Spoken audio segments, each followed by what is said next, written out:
This section introduces the value investing principles of Warren Buffett. Let's start by understanding the difference between value investing and speculative investing. Then we shall see how the market behaves from a data science perspective. Finally, we'll understand the value investing rules and action plans of Buffett. First of all, you may wonder why investing in stocks. Why not investing in bonds, gold, and real estate? It turns out stock investment have the best return in the long run. For instance, a study by NYU Stern shows that if you invested $1 in stocks in 1928, right before the Great Depression, it would worth about $10,000 in 2022, as compared to about $100 if you invested in bonds or gold, and about $80 if you invested in real estate.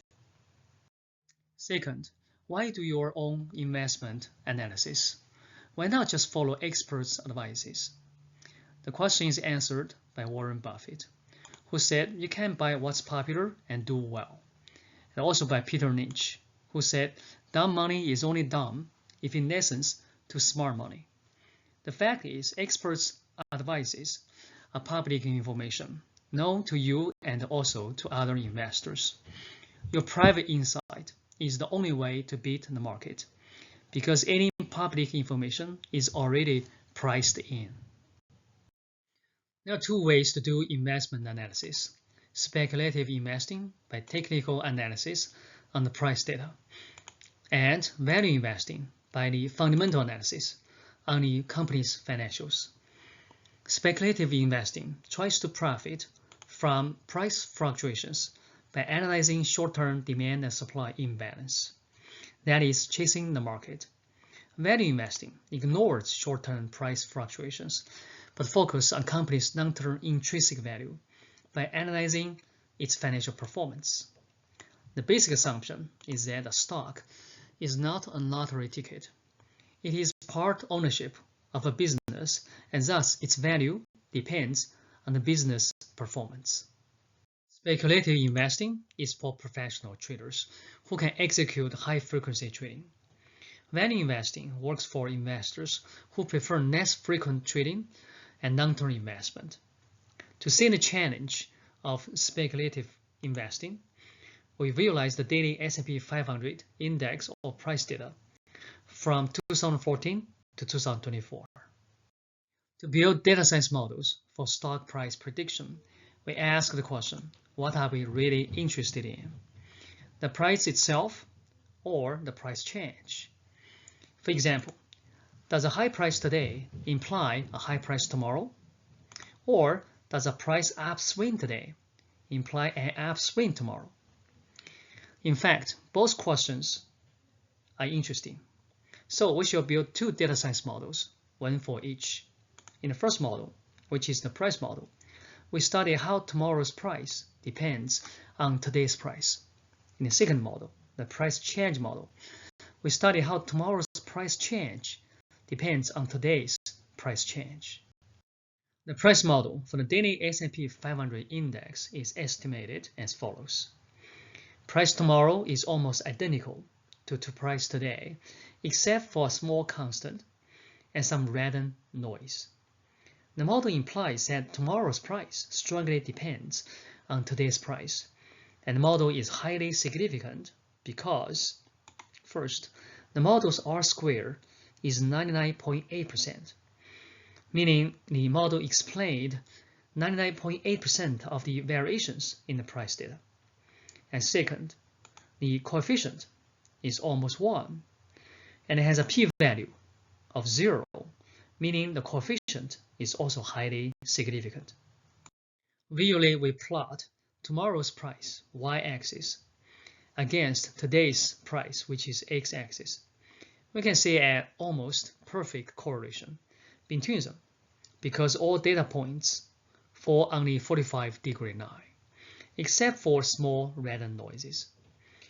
This picture confirms the observation that price tomorrow strongly depends on price today. In summary, the price model shows that price tomorrow equals price today plus a random noise, implying the stock market transits slowly. For instance, it won't transit from a bull market to a bear market in one day. So you got time to make investment decisions, and there's no need to rush. Ben Graham put it in this way: the correct attitude towards the stock market might well be that of a man towards his wife. He should not pay too much attention to what the lady says, but he cannot afford to ignore it entirely. I realize, of course, women can be equally great investors, and so the same thing can be said about their husbands. Investors might be more interested in the price change than price itself. And thus the question, can we predict tomorrow's price change by today's price change, can make more sense. Indeed, the success of speculative investing depends on the answers to this question, because one basic logic behind speculative investing is to predict the future price change by the past changes. The S&P 500 price change data can be calculated and illustrated here. As comparing to the price data, the price change data looks completely different. It was oscillating up and down around zero with no clear dependence on the past changes. The price change model confirms the observation, that is, tomorrow's price change does not depend on today's price change, contrary to the price model. This is true because the price change model is not significant, as the R-squared is less than 1%, meaning the model explains less than 1% of the variation in the price change data.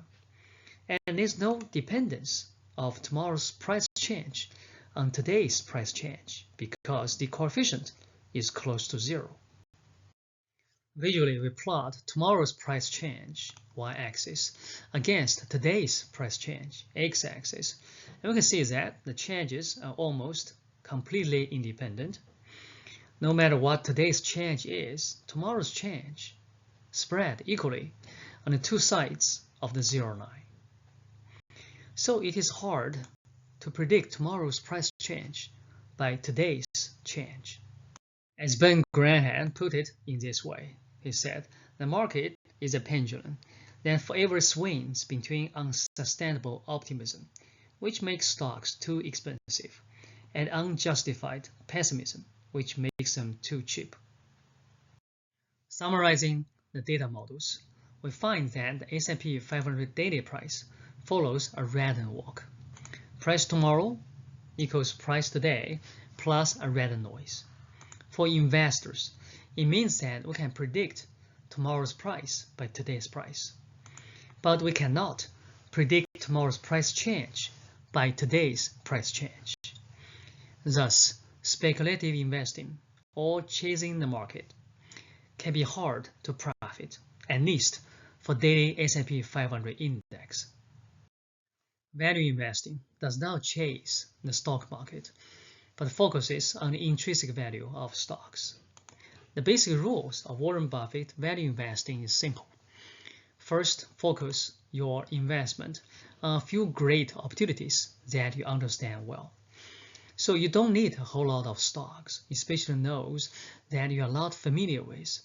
And second, identify companies with superior economic prospects, that is, companies with consistent outstanding financial performance.